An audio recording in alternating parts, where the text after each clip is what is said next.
جو آپ چاہتے ہیں کہ آپ کی دنیاوی خواہش ہے، روحانی خواہش ہے، ایون آپ کی شرعی طور کے پر جائز جتنی بھی خواہشات ہیں، اور آپ کی نیت اگر کسی سے محبت کی ہے اور شادی کی محبت ہے اور وہ بھی شرعی طور پہ ایک جائز ہے، آپ کسی بھی پرپس کے لیے دعا کر رہے ہوں، چاہے وہ پرپس آپ کی شادی کا ہے، اولاد کا ہے، آپ کے شوہر کا ہے، تو یہ دو طرح کے طریقے ہیں جو کہ نماز حاجت کے لیے کیے جاتے ہیں۔ السلام علیکم،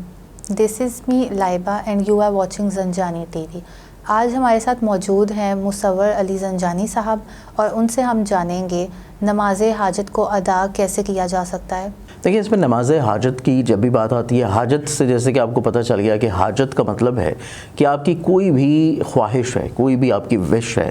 جو آپ چاہتے ہیں کہ آپ کی دنیاوی خواہش ہے، روحانی خواہش ہے، ایون آپ کی شرعی طور کے پر جائز جتنی بھی خواہشات ہیں،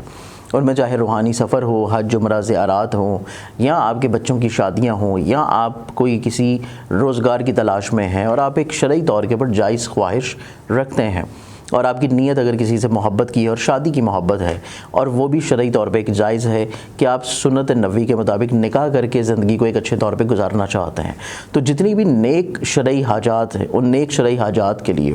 نماز حاجت ادا کی جاتی ہے۔ اب نماز حاجت کو ادا کرنے کا جو طریقہ ہے، سمپلی جیسے کہ نماز آپ نے پڑھنی ہے، جس طرح نفل نماز پڑھی جاتی ہے، 2 رکعت نماز نفل آپ پڑھیں گے، نیت اس میں آپ کی نفل نماز کی ہوگی، اور اس میں نیت آپ کی یہ ہوگی کہ اللہ تعالیٰ کی قربت اللہ جو آپ نماز پڑھ رہے ہیں،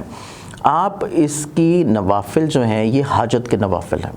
حاجت کے نوافل ہیں، اور اس میں نیت نفل حاجت کریں، لیکن اس کے بعد جب یہ نوافل مکمل ہوں تو اللہ تعالیٰ کے حضور جب آپ دعا کریں گے تو دعا کرنے کے ٹائم کے اوپر آپ کی نیت جو ہے، دعا کی نیت، وہ آپ نے کیا کرنی ہے، اس میں اسپیشلی ہماری تمام تر جو بچیاں ہیں، بہنیں ہیں، بیٹیاں ہیں،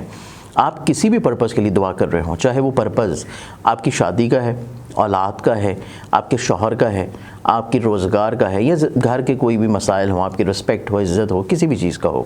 تو آپ نے جو نیت کرنی ہے، جو آپ نے نماز پڑھی ہے حاجت کی، ایک تو اس میں اللہ تعالیٰ کے حضور جب ثواب ہدیہ کریں گے تو آپ اس کا ثواب ہدیہ کریں گے خاتون جنت بی بی فاطمہ الزہرا سلام اللہ علیہ کو،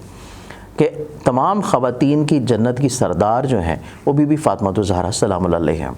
تو اس اعتبار سے آپ اپنی جنت کی سردار اس کو ثواب ہدیہ کرنے کے بعد انہی کے وسیلہ سے اللہ تعالیٰ کے حضور آپ دعا کریں گے اپنی اس شرعی طور پہ مقصد کے پورا ہونے کے لیے۔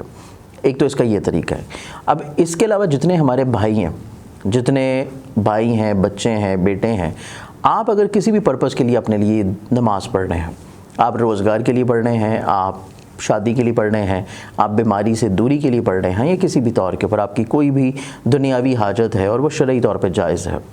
اس کے لیے آپ جب یہ نماز حاجت پڑھیں گے تو اس میں دعا جب آپ کریں گے تو اس میں آپ نے اس کا ثواب ہدیہ کرنا ہے کل انبیاء کو، تمام انبیاء کو اس کا ثواب ہدیہ کرنے کے بعد اللہ تعالیٰ کے حضور ان کے وسیلہ سے دعا کریں کہ اللہ تعالیٰ تمام انبیاء کے وسیلہ سے آپ کی حاجت روائی کرے،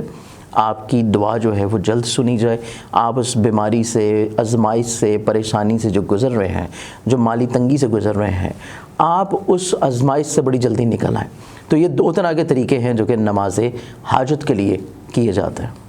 بہت شکریہ شاہ صاحب آپ کا۔ مزید ایسی ویڈیوز اور وظائف جاننے کے لیے ہمارا چینل زنجانی ٹی وی کو فالو کریے۔ اللہ حافظ۔